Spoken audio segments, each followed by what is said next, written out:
नाज़रीन, शेख बिरकियो में मुग़विन जी बाज़ियाबी लाइ एहतिजाजी मुज़ाहिरो कयो वियो आहे। वधीक तफ़सील इमाम बख्श जी हिन रिपोर्ट में।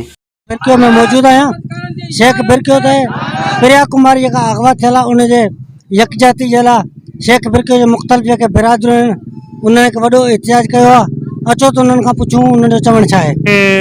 मग़वी बाज़ियाब न थिया आहिनि, जेके अगवा थी विया आहिनि उन जी जेका आहे सरदार सरपरस्ती करे रहिया आहिनि। पुलिस का बि लाइअमल नथी जोड़े, न को उन्हनि खे आज़ादु कराइण में का अॻभराई थी करे ऐं सरदार उन्हनि जी पुठभराई करे रहिया आहिनि। असां इहो मुतालबो था कयूं, जेके मग़वी आहिनि, ॿेले में आहिनि, दाड़ेलनि वटि आहिनि या भोतारनि वटि आहिनि, वॾेरनि जे बंगलनि ते आहिनि, तॾहिं पुलिस ॿ टे जेके आज़ादु कराया आहिनि उहो बि बिना कंहिं नुक़सान जे, बिना कंहिं ऑपरेशन जे उहो आज़ादु कराए उते धरणे में उन्हनि ज़ाहिर कया आहिनि। ज़ाहिरी आहे उहो किथे कंहिं जॻह ते या कंहिं भोतार वटि हुआ तॾहिं उन्हनि खे बिना कार्रवाई जे, बिना पुलिस मुक़ाबले जे हुते आंदो वियो आहे।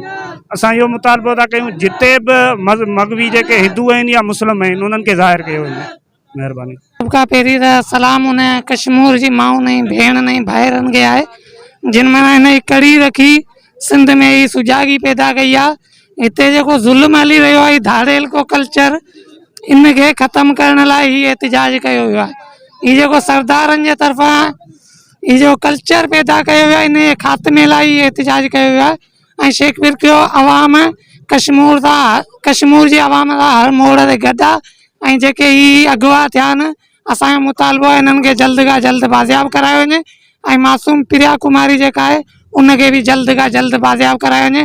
असांजो पुरज़ोर मुतालबो इहो आहे। अरे ॾिसो ही असांजी जेका हींअर पूरी सिंध आहे उहा धाड़ियल स्टेट बणिजी चुकी आहे। जेको घर खां ॿाहिरि निकिरे थो धाड़ियल उनखे खंबियो खयो वञनि, तो केरु उनजो धणी कोन थो थिए। ॿ महीना टे महीना ताईं उहे जेके कैद में हूंदा आहिनि। हींअर कश्मीर में तक़रीबन 5 ॾींहंनि खां असांजा जेके सिंधवासी आहिनि उहे धरणो हणी वेठा आहिनि, पर उनजी केरु ॿुधण लाइ तयारु न आहे।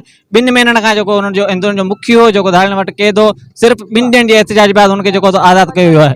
इहो हिकिड़ो सवालिया निशान आहे, इहो कीअं छुटो? न को मुक़ाबिलो थियो, न के धाड़ियल ॿधा, न कंहिंखे ॿधा। इहा पुलिस जेका आहिनि, इन जो मतिलबु इहो आहे त पुलिस ऐं धाड़ियल जेके सिके जा ॿ पासा आहिनि। पुलिस जंहिंखे मर्ज़ी अगवा कराए, जंहिंखे मर्ज़ी छॾाए। उते SSP अमजद शेख जेका उहो बिल्कुलु जेको नाकाम थी चुको आहे।